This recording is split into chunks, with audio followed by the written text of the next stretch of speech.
Welcome everyone, this is Mrs. Hurtado and I come to you with lots of great ideas for some story time in a box that you can do for the preschool age range. Anywhere between 4 and 6 would be a great age for these books and these activities.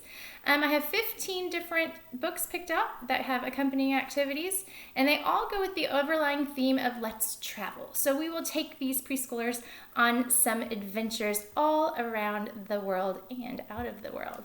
The first group of books that we have go with the theme of at the beach. We're going to the beach.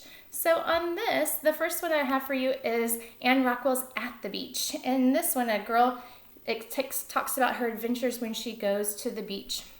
The activity that I have to go along with this one is to gather up some materials, some scarves, some hats, some jackets, flip-flops, and let the kids sort as to what things belong at the beach. What would you wear at the beach and what would you not wear at the beach? If you can't gather items, there are some attached cards and you can print out the cards and do it that way as well. The second book that I have for We're Going to the Beach is good old Pete the Cat. Pete the Cat, Pete at the Beach. In this story, Pete learns how to surf, and he loves surfing. So I've included a template of a surfboard where you can color it, or you can have students decorate it on their own. They can even have their favorite part written on there, and then they can be displayed in some of the windows. Our third We're Going to the Beach is Curious George Discovers the Ocean. In this story, George dives down deep and sees the coral reefs that are below.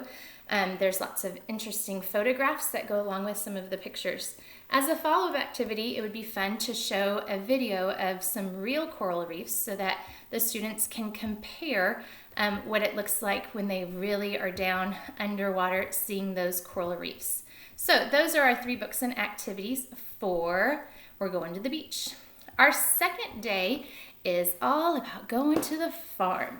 So there's lots of fun things to see when you go to the farm.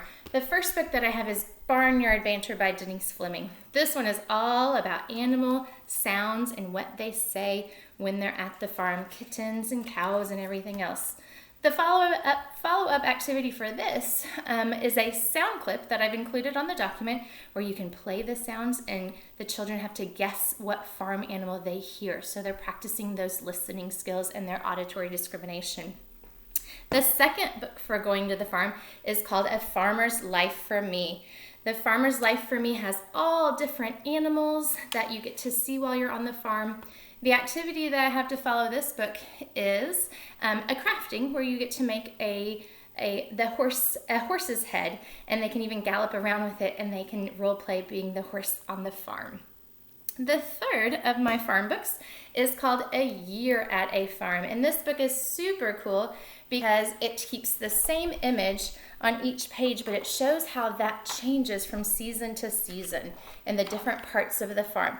There's also this fun aspect of a look and find that you get to do while you're reading the book. So as a follow-up, I have an attached document where you can print out, and it's a search and find for farm animals, and the kids can complete that independently. So that is day 2, going to the farm.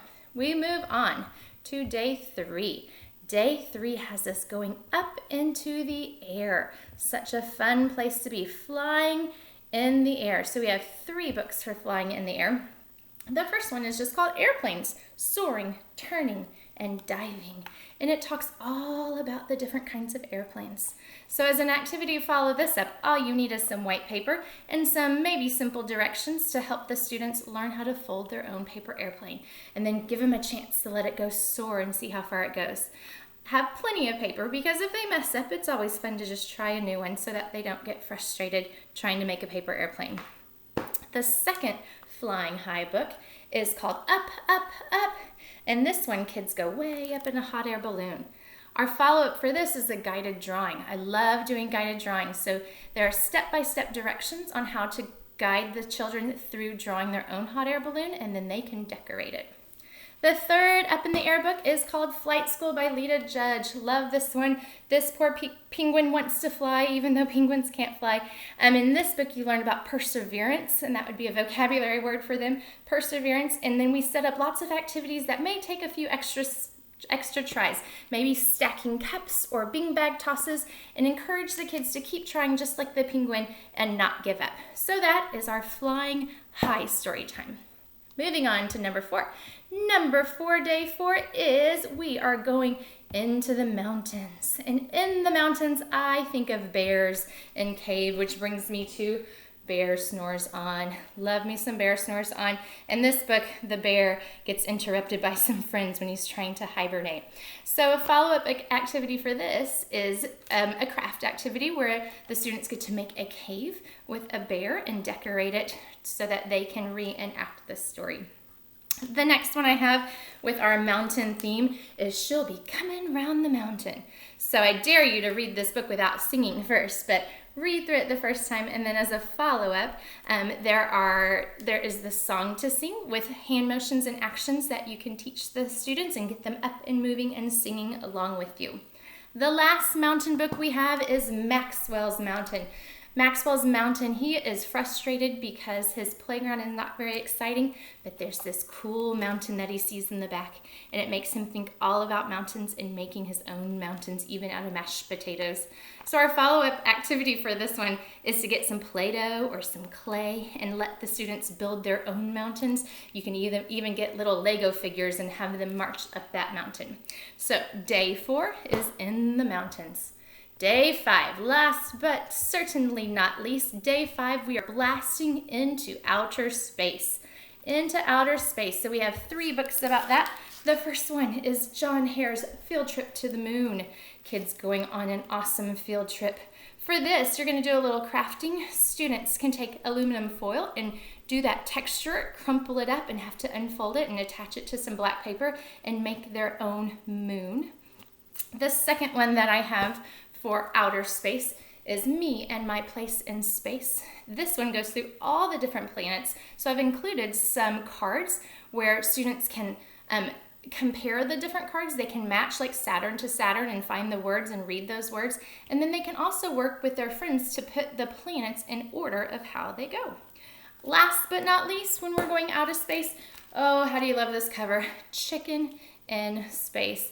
Chicken in Space. And the follow-up activity for Chicken in Space is that the students can try to build their own space shuttle.